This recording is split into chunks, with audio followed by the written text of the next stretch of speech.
Welcome to LOA Today. I'm Walt Thiessen. With me today are Joel Elston and Sam Page. This is your daily dose of happy. We are so happy you decided to join us today. We got the band back together again. Joel and Sam both on the platform at the same time. So yeah, Tuesdays are back to the new normal because now we're recording at a different time. So it's a new normal, but it's a normal and it's a good normal. Yeah. I'm not even sure what normal means anymore. Maybe I should take that word out. It's good, whatever it is. That's the way I'm going to look at it right now. But a couple things going on here. First of all, we're going to be talking about a book called Mind Hacking Happiness. And anything that involves the word hacking, that's like a go buzzword these days, right? If it's a hack, okay, this is a secret, this is a tip that you're going to get. This is the good stuff. This is how you get into the back end of the video game so you can cheat on the video game. This is how you're going to get all the answers. And I'm going to just kind of go out on a limb and say we're not going to get all the answers here. I'm going to go out on a limb and say we're going to ask a lot of the right questions. Now, I don't know for sure that's where we're going to go, but I'm just putting it out there. So, Joel, what's your first reaction when you hear me say that? Well, we have never had anything really go as planned, maybe once or twice. So I don't know why this one would either. So we'll see what happens. We have started, good reaction. I like that. One day we have started about neuroplasticity, and we're talking about aliens at some point. So it's just you never know. This is very true. Very true. So, all right. Well, Joel, you're the one who knows this book better than any of us here. So why don't you just give us like a little synopsis about, what it's about, what the big takeaways are from your perspective, and we'll just go from there. Okay. This was recommended by a therapist, and it actually from Kentucky that really spoke highly of it. The guy self-published this book. It's become very successful. More than most self-published books. He really done a good job. He has a few other things going on, and he does speaking, and he trains coaches. So I like the concept of what he says a lot. And the like you're saying, Walt, we if you have the word hacking or use the F word in the title, that's a really good thing nowadays. But the tangible of what we're looking for is what he's talking about, and I think there's a lot of validity to what he's talking about. I think, as you and I know, that happiness is sort of that the key of everything, and that we're seeking happiness. And when we are happy, then we're a much better mindset to do the things we need to be doing. Mm-hmm. So happiness, mind hacking happiness. I wish I were going to tell you some magical, thing that we could, take 3 vitamins and stand on your head for 5 minutes and you're happy, but it's not what I'm going to tell you. See, I knew it. We're going to raise more questions. No way our answers. Yeah, that's right, Sam. You got it. but I will say that, we all have a map in our mind of who we are. Like Sam, you're Sam. And the reason you're Sam is somebody called you Sam when you were born. Walt, you're Walt. Same thing. And through the early years, you were programmed by your family as to what matters. In my home, I just didn't understand it, but you went to the church every Sunday, and you went to Sunday school, and you went to church, and you went to your grandparents' dinner. And so I was programmed from a young age, as we all are, with what my family believed mattered. Mm-hmm. And so I adapt that. So I put that on my map. My mom and my dad and my sister, my grandparents, all that is on my mind map is what I'm calling this. So everything that you believe in, you love pets. I know you love cats. You have a cat. Mm-hmm. So that's on your map of what matters. Everything politically you believe or don't believe, again, part of your map. Mm-hmm. So these things have been developed for years, and some of them matter. Some of them are the center of your map. We were talking about a couple things right before the show that are at the center of your map. Mm-hmm. And there's some things like they're on the edge of the map, like your baseball team. It's out there, but I know right. People that their baseball team is right in the center of their map. So sure. So everybody had a significant other. You have all these other things that can be on your map. It's really unlimited. What you do for a living, that's on your map, and that means a lot. Your work ethic's on your map. So imagine all these years of programming that map. Mm. Well, that map is really not you, it's what you programmed. It's sort of that's what the mind is, the map we're talking about is a mind map. and your mind maps all these things into place. So the food you like, all that stuff gets built in, and so you believe it without question. One day, one of the funny things that happened, one of my dearest friends is a little kid that I've just watched grow up, and he was probably about 8 at the time. And my son Justin said, "Hey, can we go up to Starbucks and get some caramel, whatever he gets?" And the kid goes, "Oh no, Starbucks doesn't get our money." And I was like, "Ooh. You're 8. I mean," I love that. Well, he obviously had heard his parents, who politically at whatever Starbucks was at the time, where they were going to, "Oh no, they're not getting our money." So this 8-year-old really believed that Starbucks was a no. It was just absolutely not. They're not getting our money. And I actually had to call his mom and go, "Okay, why aren't they getting your?" I just had to know. The life coach had to find out. I had to find out. And this kid is like one of my really good friends now. He's like 11 or 12. I've known him his whole life, but he's brilliant. But the stuff that comes out of his mouth, it's been programmed for a long time. So we say things, we believe things. You sort of believe it. You don't question it because it's been repeated so many times. So this map is there. And most problems we have is when there's a perceived violation of that map.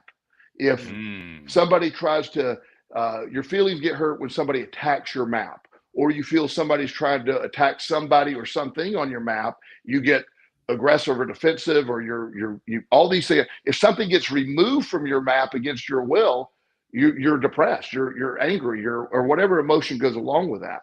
So this map is really in control of a lot of our emotion and feelings. Now, that is not you. That is just simply a map you've created. Am I making sense so far? Yeah, it makes a lot of sense to me. Sam, is it working for you? Yeah, definitely. Like, you create it and it becomes so much a part of you, and you kind of are creating it without you realizing it necessarily. Right. If I were to say, "Sam, we played a really bad trick on you, your parents were involved, and your real name's John." Well, you're like, no, my name's Sam. I have it on my birth That would be certificate." rather shocking. It would be. Or some of these things that I know of. Another neighbor, their daughter is adopted, and she's 14 and she doesn't know she's adopted. Oh my. So I recommended many years ago they let her know that. Now it's getting really awkward. The reaction when she was 6 would have been a lot less devastating than a 14-year-old about to go through this. So her mind map is built solely on all this stuff.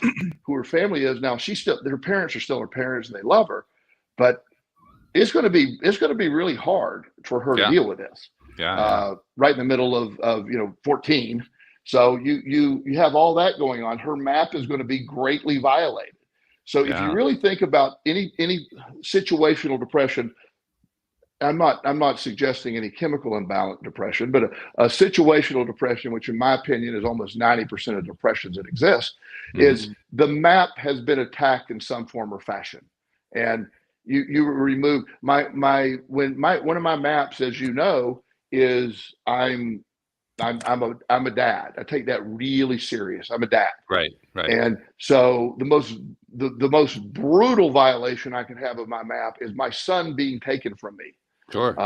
When he was in a car accident, as you know. So that was a massive violence.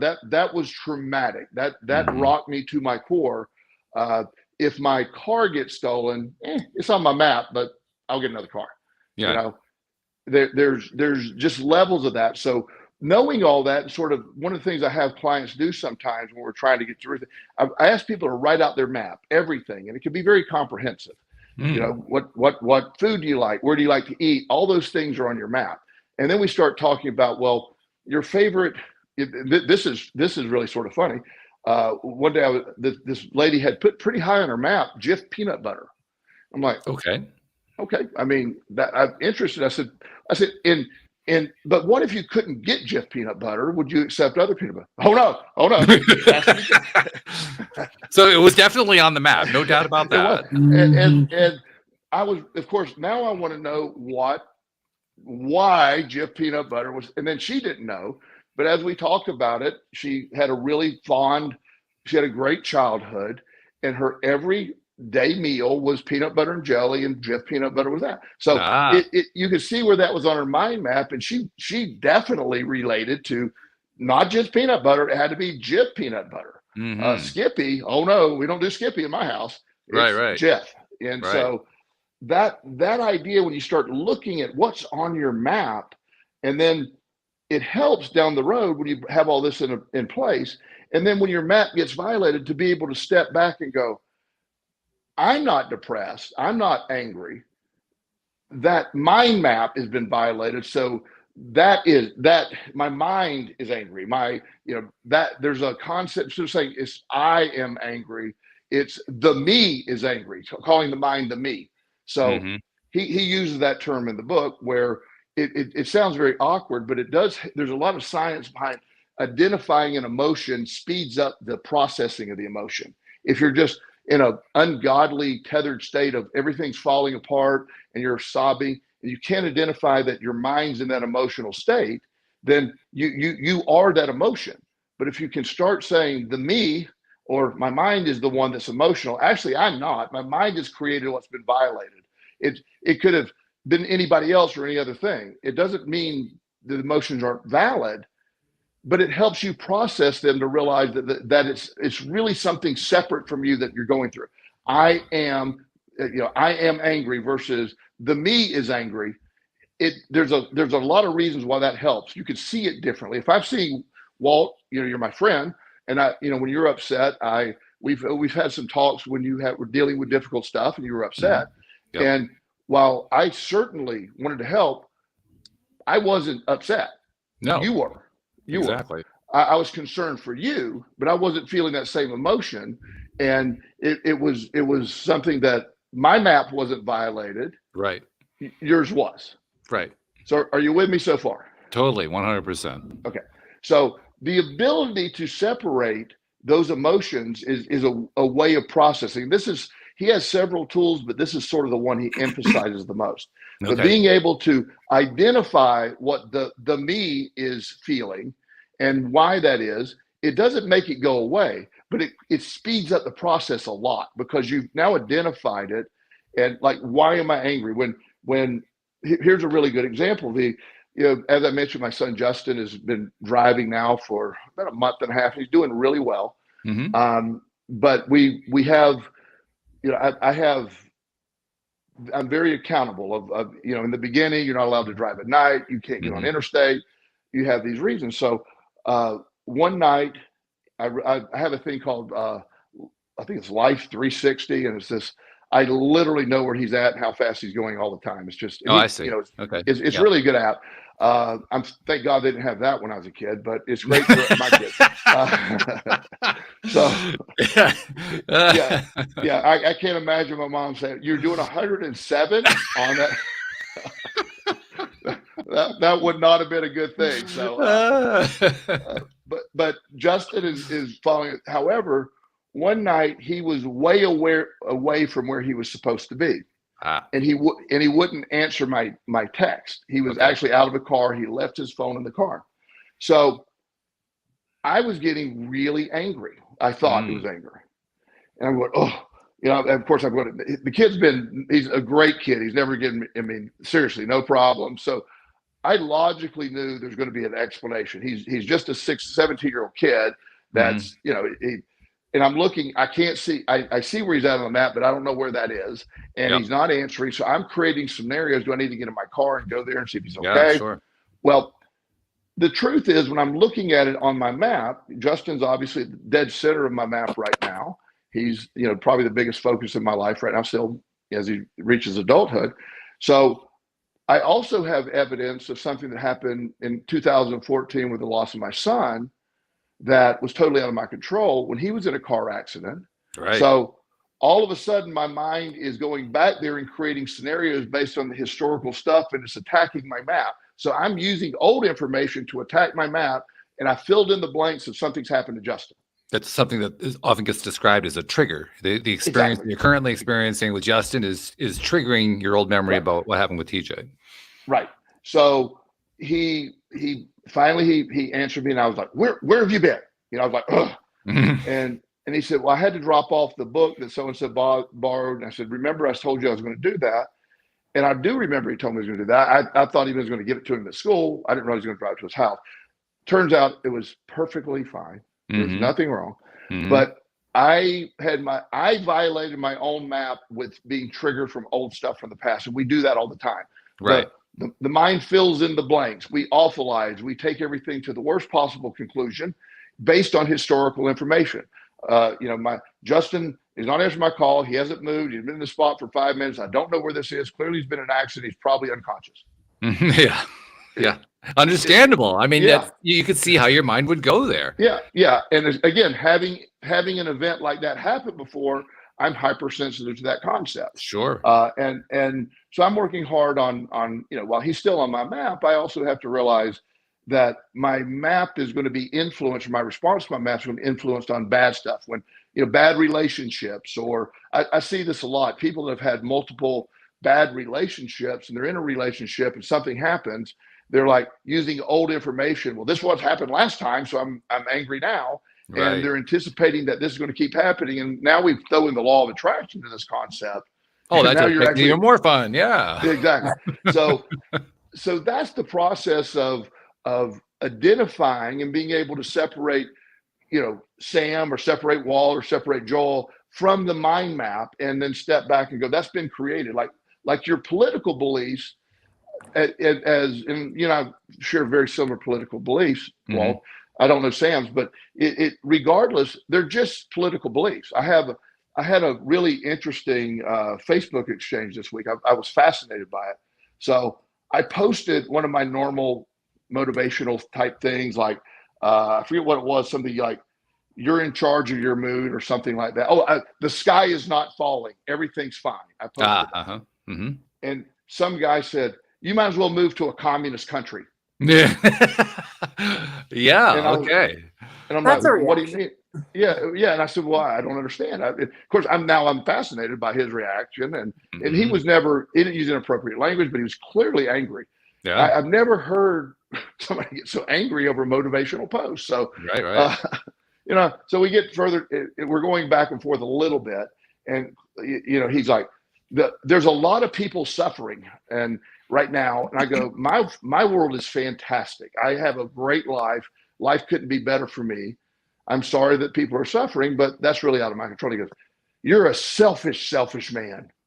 And I'm like, okay. I said, well, you're entitled to your opinion, and I'm sorry you feel that way, but we're good. And I didn't delete any of that. I let him stay. He's still on my comment sheet. He didn't delete me as a friend. So it never got out of hand. Yeah. I had a couple friends that wanted to get in there and try to defend me. I'm like, I don't need defending. I'm good. But it's this idea that whatever I touched on his map, I can pretty much predict what his political beliefs are. So he really believes that this is falling apart, and we are on the edge of everything falling apart. Well, since I've been a child, everything's been on the edge of falling apart from somebody's perspective. So, and it shockingly has never fallen apart. So I'm going with the odds that it's not falling apart. I hear you on that one.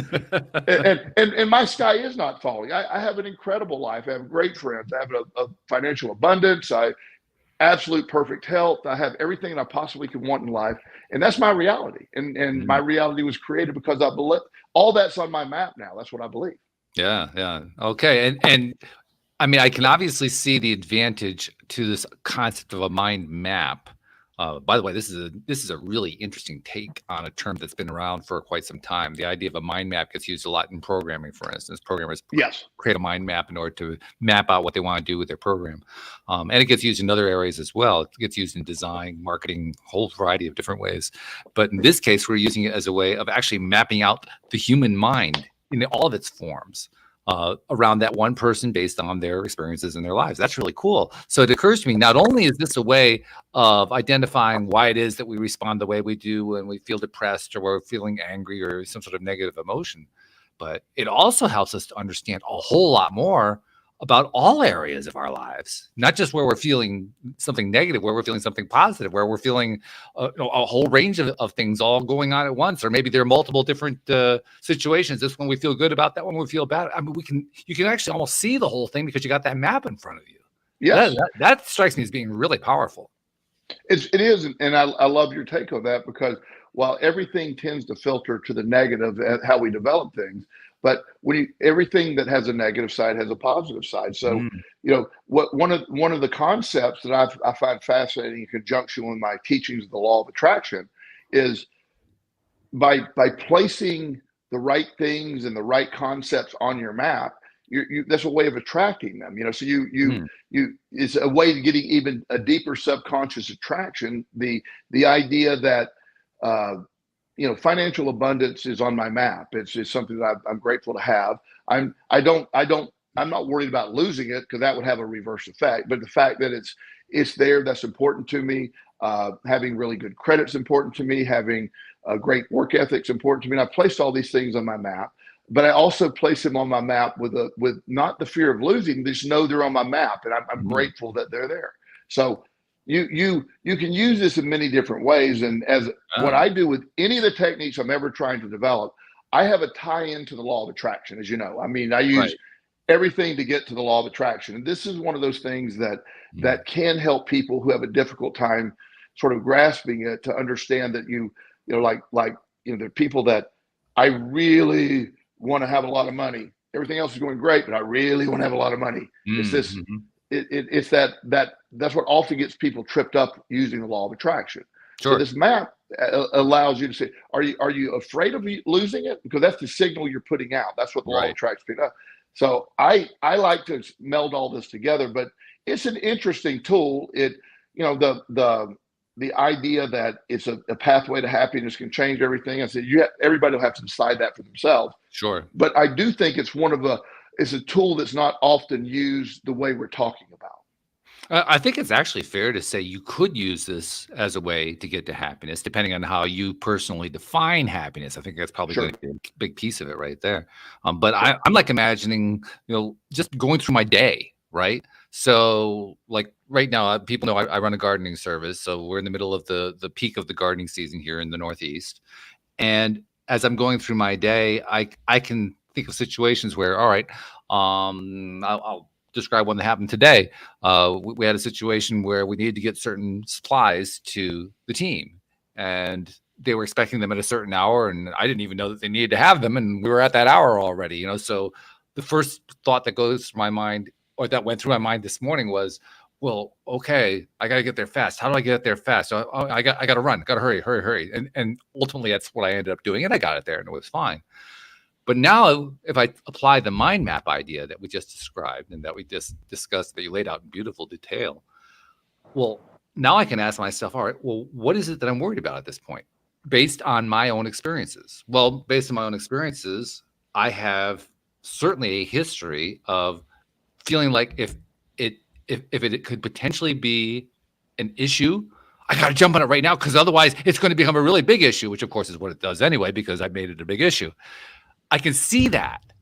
And that gives me, I can imagine how this morning that could perhaps have given me a little perspective to say, it's okay. It's all going to work out. There's no big emergency here. No one's dying. There's no one going to the hospital. There's nothing major going on here other than, the supplies are going to get there 20 minutes later. Well, and that's what this allows you to do. And now, to be fair, the book has many other concepts, but this is the main takeaway. Mm-hmm. And he also gets into sort of the quantum theory, how it affects the law of attraction and instant. Wow. It's a really in-depth book. It's two parts. We're basically talking about part one is where the stuff that this is in. Part two gets more into applications of stuff, but it is. I recommend. I mean, I read 100 books a year. So yeah, right. So this is one that stands out. And anytime that I can extrapolate something from what I learned in the books to use with my clients, particularly like this, I think it's a good topic.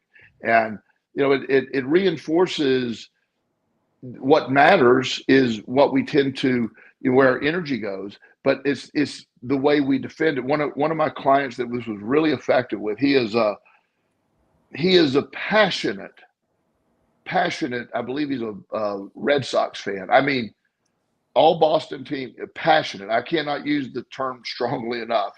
It's like just angry when they do, angry. And one of the things he came to me about, he's like, I sort of lose control. I when the Red Sox, I feel like they're doing it on purpose, and so clearly on his map was really in the middle, way more than it probably should have been, were the Red Sox, and right behind that, he has a very strong opinion politically that is, just again very strong. So anytime that he hears the other side, he gets triggered by the other people saying the things that he's adamantly for. He's very idealistic, and he just feels like I'm being attacked. And I was explaining to him, because the people on Fox News, he can get to a screaming fit at the TV. And I was pointing out to him, I said, well, first of all, a lot of these people they're playing a role to make money on TV. I mean, so whether they believe it or not, that's part of what the deal is. Nonetheless, the simple solution is to turn off the TV. But it's almost like he watches it and then intentionally gets rageful about it. Sure. And it's so you see there, how you can live that way. So this is a great technique of helping, remove things, because the truth is, and again, this is, not always correct with a lot of people, but as I always say, I have, since I turned my life around, stopped gambling, been in recovery, I think, I'm trying to think who was, I think Bill Clinton was president when that was happening. And since then, regardless of who the president was, I have had incredible gains in my personal and financial and social life and health since then, regardless of who president was. I'm surprised they didn't all campaign on, well, I just made Joel Elson's life better. yeah, they could have, because I would, yeah, apparently you did. But so if I put my energy toward that, any of those people like, well, I'm affected by I wasn't.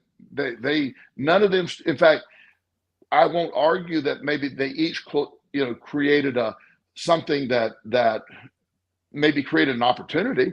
Like, when Walt and I were talking, I think it was Walt, I don't know if you and I were talking, I was talking to all my clients right before COVID. And, I'm like, COVID's I don't know how, but COVID is, I'm going to be better on the other side of COVID before we go into, I don't know how yet. Oh, yeah. Yeah. And I literally, because of the way there's a lack of therapists, I was somebody who was seeing people in person. I never stopped seeing people in person. So you have somebody seeing people in person who is just, I could have charged $500 an hour and just had been full 50 hours a week if I wanted to. It was, and I didn't do that. Of course, I didn't raise my rates, and I try to keep my balance of accounts, but it just makes sense when you realize the stuff that you worry about. My basic law of attraction is what we're attracting. So doing the reverse of that is being able to identify it in your map, and am I protecting it? Am I able to let it go? Because being fearful of losing something in your map, and some of the stuff on your map, like me losing my son TJ, was totally out of my control. It didn't exist. So I have no control over his loss. So it certainly was painful. It was certainly because he occupied such a big space on my map. But and I didn't have this technique to use at the time. But one of the things I do remember, I do have a belief that energy doesn't die, and I feel I've been connected with his energy since then. But it's still a very rough thing. But as I'm able to see it, my mind is what created all that by what I gave value to, and that helps on some level. Yeah, I can see that. Sam, what are your takeaways right now based on what you've heard so far from what Joel was telling us? Well, something I'm curious about, because I think like your map is like a lot of like what you put importance towards and such. And so does your map kind of shift as your mindset shifts and such? Yes. Makes sense. Completely. And one of the things that's a great point, because I think one of the ways to happiness, and maybe this is sort of the point of what he's trying to say. If he ever hears this, you're going, well, duh. But maybe maybe the point of happiness is identifying the things on the map that are creating problems, and the stuff that can be removed, remove them. As your mindset gets better, as you're saying, things that matter, the gentleman that I was talking about that was into sports, and I didn't want him to stop rooting for the Red Sox. We took it away from almost the center of the map. Let's put it out on the corner of the map. Enjoy the Red Sox, but let's don't create almost getting divorced over the Red Sox guy throwing a bad pitch, right? Or your son who wants to play with you and he's scared because you're screaming about a baseball game. Let's put it way over there on the side, and still wanting to be a fan, but at the same time, as if the Red Sox win every game for the rest of eternity, your life's not going to change. Or if the Red Sox lose every game for the rest of eternity, it's not going to change. Neither outcome is going to change your life at all. It's just your interpretation of that. You still got to go to work. You still get to take care of your family. You get to watch your son grow up. You get to do all these things. You have all this great stuff going on.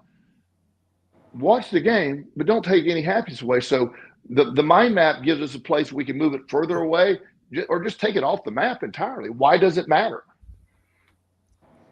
Yeah, absolutely. Like, one of my principles is just kind of try to not take anything personally, but then especially if it's something that isn't directly correlated to me, like my favorite sports team or whatever, then it's like, that's kind of not the best use of one's energy.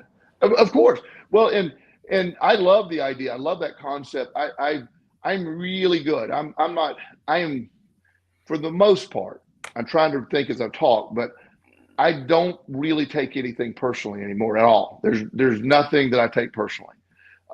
I have a tendency, again, with my kids to maybe, I can take something personally about them, if I need to defend them. But as far as me, like the guy on social media that called me a selfish man, that did not, I found that humorous and funny that a motivational post had this guy screaming. Yeah. But nonetheless, I didn't lose any sleep over that, or obviously it didn't affect me. I don't take that personally. He doesn't know me. But he clearly, is really angry at me because I think that he's in control of his perspective. But this is something that's really helpful because, like you're saying, Sam, sports teams, in my mind, in my opinion, I'm not judging anyone else, that would be a ridiculous thing to have on the map. It's something like I like some sports teams, but I am not in any way affected. I like to watch the Golden State Warriors play basketball, not because I'm a big basketball fan, but if you ever watch a game, they're just phenomenal. They just shoot crazy shots. And oh yeah. And I saw the other night they lost to the Lakers. It's like, oh, okay, they lost to the Lakers. So next year I'll watch them again. Nothing affected that. To me, that seems like a healthier take on that. Absolutely. Yes, I agree. Yeah. Something else occurred to me too, as we were talking about how this whole idea of this mind map really applies all across every area of our lives. Something I've been reading about lately, I've seen it labeled a lot of different ways. I've seen it labeled as like having a sociometer. I've seen it as social status or social rankings. But the basic idea that when we interact with other people in whatever arena, it doesn't matter what the arena is, we have a tendency to rank them as either being ahead of us or behind us on some measure, whatever, so if you're in like the jobs arena, somebody is your supervisor, we rank that person higher than ourselves because they're a supervisor. Or if it's you're a business owner in the business world and there's somebody else who's not quite as successful as you are, well, you're ranked higher than they are. And that this is something that even the most egalitarian of us, we all do. We are all rankers at all times, which can be quite disconcerting, by the way, if you do believe yourself to be an egalitarian. But nevertheless, because that happens, it's a big part of our psychology. So I'm wondering, to what degree does that tendency, that it's not even a tendency, it's almost a drive, that drive that we have to rank ourselves compared to others, I wonder to what degree that plays on the mind map. That's a really good point. Probably does a lot. I mean, it'd have to, because there's, again, there's after, I don't know the exact joke, but I am the best driver. Either everybody's driving too slow or way too fast, but I'm driving the right way. Okay, so we all sort of feel that way. It's like, oh my God, that guy's driving like a bat out of hell. Well, she's going way too slow. Well, clearly I'm the only one perfect in this. And it's apparently, yes. Yeah. So, and everybody sort of feels that way. It's just an amazing, so, and there is, and my ranking thing is maybe skewed a little bit because since I'm so fascinated with people, I just want to know what people know. I want to know what drives people.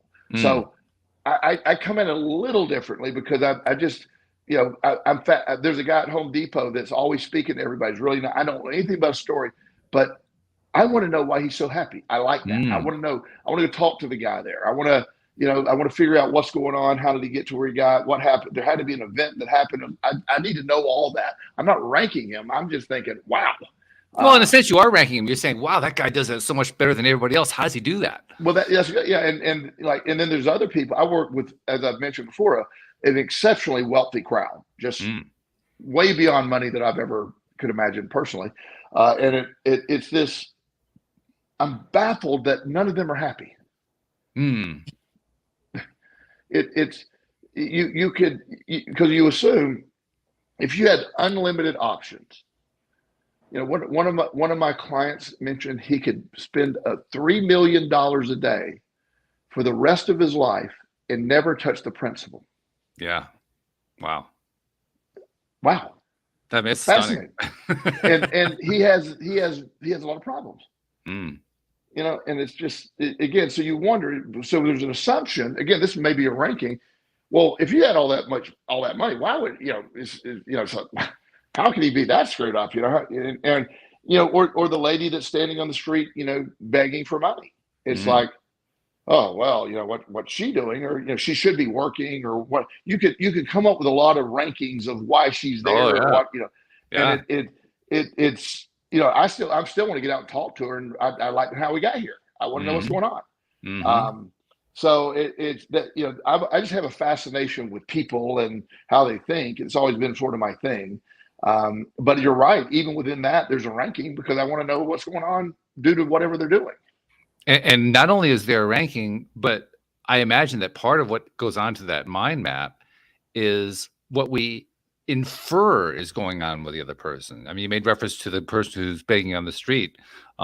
We often infer that person is struggling to survive, and they've got nothing, and they're living moment to moment, and they could just kick the bucket at any time. And yet numerous people have done, I don't know if you could call it a study, but they've taken the time to go talk to people like that and learn that not necessarily, actually, some of those people are pretty happy with what they're doing. Like, they don't think there's anything wrong. I've stopped and talked to some that I stopped around Christmas, and I was talking to a gentleman. He just looked, he had the look, and right. He was a little older, and I was like, I said, look, I have a program that I'm affiliated with that I can take you to right now. They will give you a bed tonight. They'll give you a bed. They'll get a complete fit. It's a really good program for homeless people. And it's not just a shelter. It's a comprehensive, whatever we need to do. If you got pending criminal charges or your license, it's just a sort of a wonderful program. That's pretty cool. It sounds like, by the way. Yeah, it really is. The people that open up, it's just because the shelter just sort of, it's necessary, but it just sort of perpetuates. And right. This is getting out of the shelter. And so I explained it to him, and he was very nice, very well spoken. And he said, I give him my card. So he said, Mr. Elston, he said, I make about $300 a day doing this. And he said, I work about 5 hours. And I said, okay. And he said, so I make it about $60 an hour cash. And I stayed at Extended Stay Motel. I have an alcohol problem, but I'm able to go do this all day. So I actually have the life I prefer. What you're describing sounds like hell to me. And I said, okay. I said, you have my card. If you don't want to talk, I will make sure you get in. And he said, thank you. It was very pleasant. And he went back to doing what he did, and I went back to doing what I do. It reminds me of one of my favorite Sherlock Holmes stories. Sir Arthur Conan Doyle was definitely ahead of his time writing in the 19th century, but he tells a story of a man who is a beggar in the middle of London who literally is pulling down a gentleman's income as a beggar. Wow. I mean, there it is. That's exactly what you just described. Wow. Right? I didn't know that. Yeah, wow. It's one of my favorite stories. It's a really cool story. But it really opened my eyes to the idea that we can't really go with what our initial impression is. We have to have a certain eye of skepticism about our own judgment about it. Well, and that our own background and what we've experienced Yeah. sort of lends to that bias. So we rank somebody based on all that, and there's an entire group of people that are I don't like the term, but somebody that they're basically voluntarily homeless. They're not forced into homelessness. They sort of enjoy the Yeah. I get go out and make your money for the day, go buy your beer, get drunk, go do it the next day. That's sort of what they want to do. Right. And of course, my mind is like, why the hell do you want to do that? But I'm with you. yeah, but again, that's me sitting in. There's people that look at me going, why would you do what you do? I mean, Lord, that's a lot of stuff, and it's like I love what I do. I've actually been one of those people, not so much like in horror, but more in admiration. Like, how could you actually do that? That was my attitude, especially in the earlier years as we were doing those early shows. I mean, I was just in astonishment that you could do that. yeah. It's just, but it's what I'm into. So it just, it just makes that's what makes all this, to me, makes it all. Everybody's on their own journey. We talked about that, and like you're saying, the idea of social ranking, or the what car you drive, and all that matters. And when I park at the gym one day, and this guy I pull up right by me, just pulled up, and I didn't know what he was saying. He got out, and he's a friend of mine. We've been working out for years together. Yeah, I've been thinking about getting a new car. And I go, okay. I didn't know what he was talking about, and it wasn't hitting me but he's like, yeah, I know it's not a great. I said, man, does it run? It looks like it's fine. And then he's like, I pull up at my car. He's judging my car and looking at his car, and thought almost like apologizing for his car on some level. And I didn't look at it that way at all. But his perspective was, you could tell him. And I'm like, that's the silliest thing. Don't worry about that. That's ridiculous. And yet it wasn't ridiculous from his perspective, because for whatever reason, one that we don't know about, it was on his map and it was near the center of the map. Sure. And so it just really mattered to him that I knew that he was going to be getting a new car soon. And it was like, and I was, it's again, as I was processing, because that was just a weird way to start a conversation. Yeah, well, there's that too. Yeah. How you doing? I'm going to be getting a new car soon. Yeah, right. That's quite answer the question. Yeah. Now, the book we've been talking about, Mind Hacking Happiness, the author is Sean Webb, and you, as you were mentioning before, this is the first volume that we're referencing here. But since the title is Mind Hacking Happiness, that kind of infers that he's saying, take this model that I'm laying out here and use it to achieve happiness. Does he give us like specifics on how to go about doing that? Yeah, there's several techniques. There's several things he talks about. He simultaneously in the book, this is funny, he simultaneously says, this is, when he's describing the book, this is not some, excuse my language, bullshit law of attraction book that doesn't work. This is an actual technique. Then later, he literally describes the law of attraction as a technique to get what you want. So, so maybe it's a law of attraction, but not a bullshit one. Yeah, exactly. Yeah. But it, and I think what he was probably referring to is some of the, as we have spoken about, some of the people that are in this now, especially like on social media, they're just, they dumb it up. They just, oh yeah, I just wanted this car and it showed up in my driveway the next day. It's almost like that's where they're selling. Buy my program and I'll tell you how to do that. Right. But he does talk about, he gets into, a lot of the concepts we talk about, your perception of what happy is. And, if you're constantly focused on the negative, you'll keep attracting the negative. Mm-hmm. So it's just, he gets into all the, pretty much the stuff we've talked about, but this map sort of was, to me, that was the unique part of looking at this that led to the good stuff. The other stuff is quality stuff, but it's pretty much standard in my mind. Mm-hmm. How the body responds to, the healing, also, we've talked about, if you placebo effect, he gets deep in the placebo effect. Really? he talks. You would like this book, Walker. He actually. I'm going to read this one. This is sounding really interesting. Both volumes, actually. Yeah. He gets into the. He was talking about this. The drug companies now are they're testing for people, and I think we just talked about this, testing for people who are susceptible to the placebo effect and kicking them out of the study. Right. So because they don't want to mess them with their drug, and his point was, they're the ones you want in the study. Exactly. Yeah, and why aren't we looking at the placebo effect? Why aren't we using that? And I think, I mean, speaking to you, Walt, with that's your main question. Yeah, I love that one. That's a good one. Yeah. So, but he talks a lot about again the quantum theory, entanglement theories, and for any action to take place, there has to be an observer. That theory, and the observer affects the action, and it's right. So he gives a lot of examples, even more in depth than some of the stuff I think you'll love it. The whole process that he goes through is really, I mean, it is a law of attraction book, in the sense it's more of a an energy attraction book. Sure. Yeah. Well, that's what law of attraction really is, anyway. I know, but it's not a bullshit law. Let's be clear. That's right. Yeah. We have to give credit where credit. Clearly, the idea of a bullshit law of attraction book, that's on his mind map. Yeah, that's why. And I have a feeling he's probably talking about The Secret. I just think, because possibly. I love The Secret. So I know you do.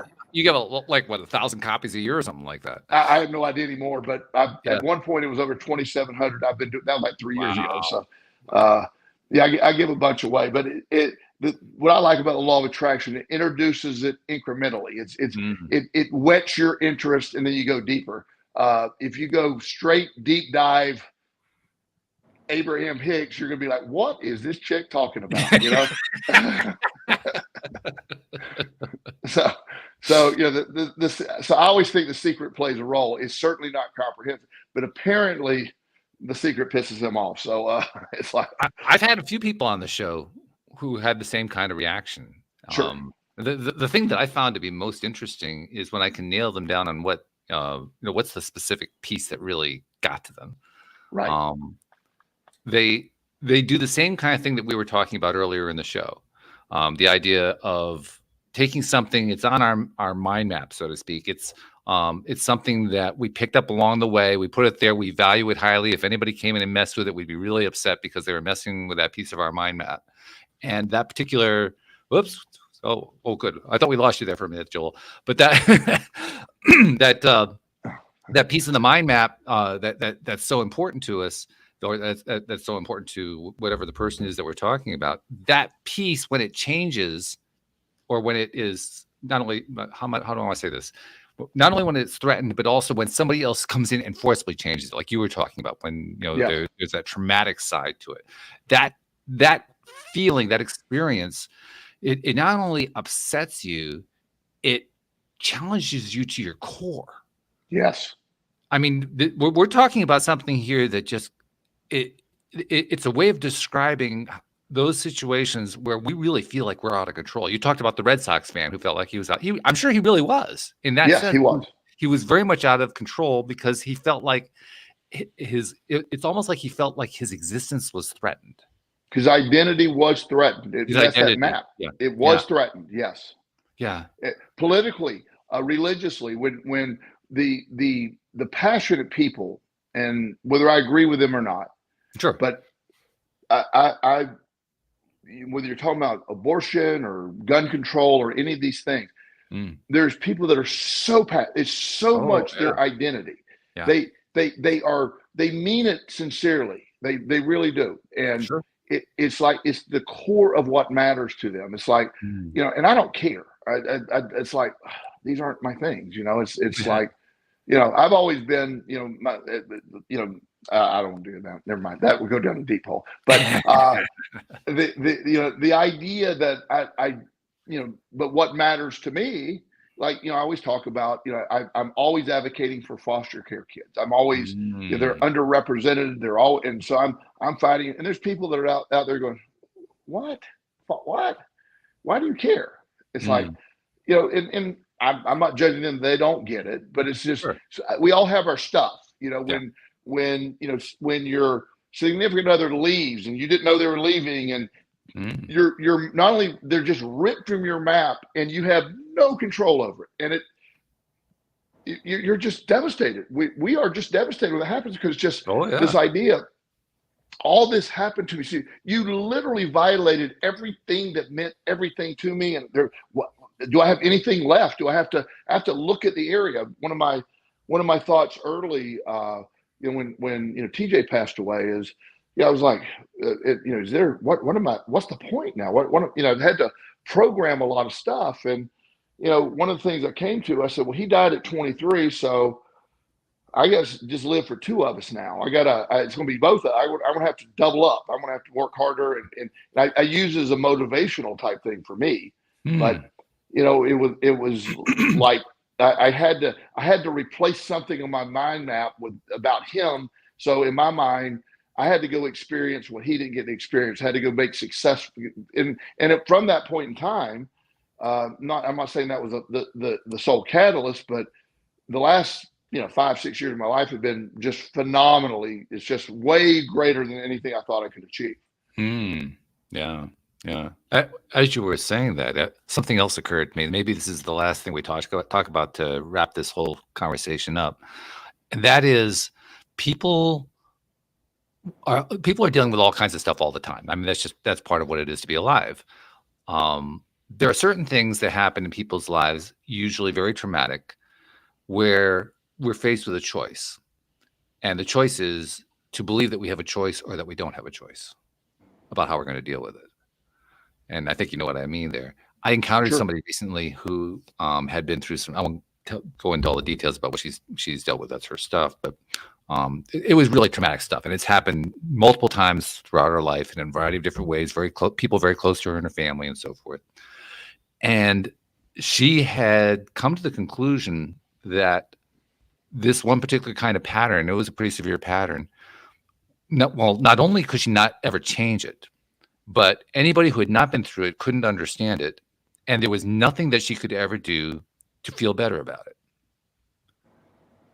Wow. Which, it's pretty, that's a pretty, I don't know what adjective I want to put to it, but it's not pretty. Let's put it that way. It doesn't have a good outcome. No, it doesn't have a good outcome.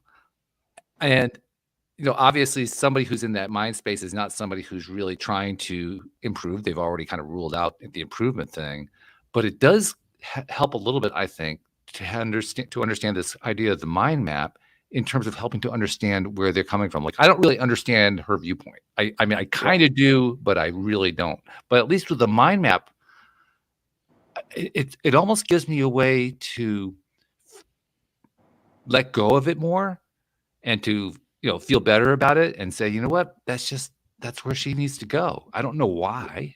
I don't know what's in it for her, but I can just let her go the direction she needs to go because I don't need to know why. The mind map helps me to understand that. It helps understand it. And whatever it is was programmed at a really young age. Probably, yeah. I mean, and she probably will never, unless there's a lot of introspective work done, never see it. One of the things that, my mom, and she's passed away, so I don't like to, be negative. But she was a very anxious woman. I mean, really severely anxious. And she had a really severe bias against people being overweight. And it I saw how it wasn't so much me, but that drastically affected my sister's life, in a lot of ways. Yeah. Wow. Just like we would be having dinner. My sister, growing up was never overweight. She's a very, very beautiful young lady. But like we would be having cake, and I would get this literal massive, huge cake with 5 scoops of ice cream. Oh my goodness. And then my sister would get a little sliver. Wow. In one scoop. Wow. And oh my goodness. With no words being spoken. Yeah. And my sister, I look over there, and sometimes my sister would just have tears coming down her eyes. She's just like, because there was, and my mom was nice to everybody, but the moment that I run, well, she's certainly gotten heavy. She could, that was her thing, and she just judged fat Wow. people. And that was what she called it. Just it was all secretive. It was something she never said out loud to anybody else. She was a Yeah. Sunday school teacher. She had this great image, but she just and it literally. I mean, it did this. Over the years, that scene of there were one year probably. I don't know. Now time flies, but my sister was grown. I'm grown. I was visiting on my I think it was my dad's birthday, and the same thing happened. And Mm. now I'm a grown man. Now I'm there. And now I'm doing what I do now. So I took my massive piece of cake and I put it in front of my sister. I just looked at her. I go, if you ever do that again, I'm never coming back. And she's like, I don't know what you're talking about. I go, yeah, you do. Boy, you are the master of challenging people, I tell you. Yeah. And she knew me well enough that it didn't happen again, at least when I was around, because that was just, you're not going to do that to my sister. It's just unfair. Yeah. I saw the look on her face. It's just you create weight problems by doing that. You create eating disorders by doing that to people. I'm curious, how did your sister respond to that? That was probably a bit of a shocking scenario for her. She was so grateful I stood up for her. Really? Okay. Yeah, and she said, I just can't believe that, she said, I didn't know you noticed. And I go, oh, I noticed. Wow. Yeah. Wow. Yeah. Boy. So not only have we talked about how we can come to appreciate what somebody else is going through, even if we don't understand it, you've taken it to another level of how we can actually challenge somebody. I have no idea how we got to that piece, but at least we didn't get to the aliens today. Well, we have 4 minutes left. But it's the fascinating piece that this is, while I like the concept, and I really do. I think this is a tool, and maybe one day we'll do a more deep dive on the second book too, where we get into more of the processes. But what I do want to point out is this is pretty much what we always talk about, but it's a reframing of it. It's helping identify it, Right. and it's just a tool with people when you understand that everything you believe and you feel and you think has been programmed since your childhood. So it's neither right nor wrong. It's just what you were programmed to believe. And no matter how adamant you are about that you're right, somebody born in Birmingham, Alabama, and somebody born in Midtown Manhattan they grew up in entirely different worlds. Yeah, different maps. Totally different map. So before social media, I mean, everybody sort of stayed in their areas and we all sort of figured it out. Social media makes everybody just sort of go at each other, and you're exposed to ideas that violate your map, and that's why we have so much fighting and so much. That's why people will do the things they do to keep power. They believe the other side is trying to cheat. The other side's they're evil, and both sides believe that. Wow, really potent. Yeah. Sam, you get the summary here. What's the number one takeaway that you're taking from this really fascinating conversation? Absolutely. And for whatever reason, the thing that's coming to me is just how law of attraction can play into pretty much anything, but including this. Yeah, absolutely. But yeah, it is interesting how beliefs and then how they form your identity or how you think of yourself. And when you figure out how to adjust, and I don't know, it's like when you have certain truths.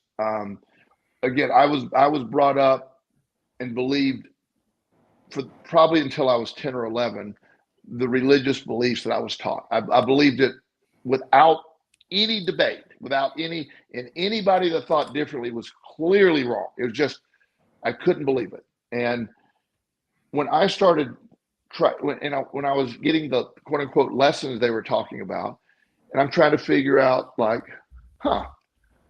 doesn't make any sense. That's crazy. And then when I would challenge it, I would just be told, well, Satan is putting that in your head. Like, no, he's not. It's just, it doesn't make sense. Make it make sense and I'll be fine. But I believe this, I've used my roller coaster story for years. As a child, scared of roller coasters because my Mm. mom programmed that in me. And then when I'm 13, all of a sudden I'm the biggest fan of roller coasters. I had to literally change entire belief systems to get on a roller coaster. Wow. Yeah. Wow. Yeah, great. But you're absolutely right, Sam. And now that since we know how the law of attraction works, and we implement our lives daily, these are just, to me, like you said, see how it relates to law of attraction. In my world, everything relates. There is nothing going on that's not law of attraction based. Period. Yeah. No doubt. I agree. The idea that I take everything and try to see what is the relationship to the law of attraction, because as I refer to it, it is the law. Well, on that note, I have noticed the aliens have landed, so I think it's about time to wrap up the show. But this has been fun. Thank you so much for bringing this in, and man, I can't wait to see what we're going to talk about next week. It's going to be good, whatever it is. But in the meantime, thank you all very much. We'll see you all next time here on LOA Today. Goodbye. See you later. Bye, Sam.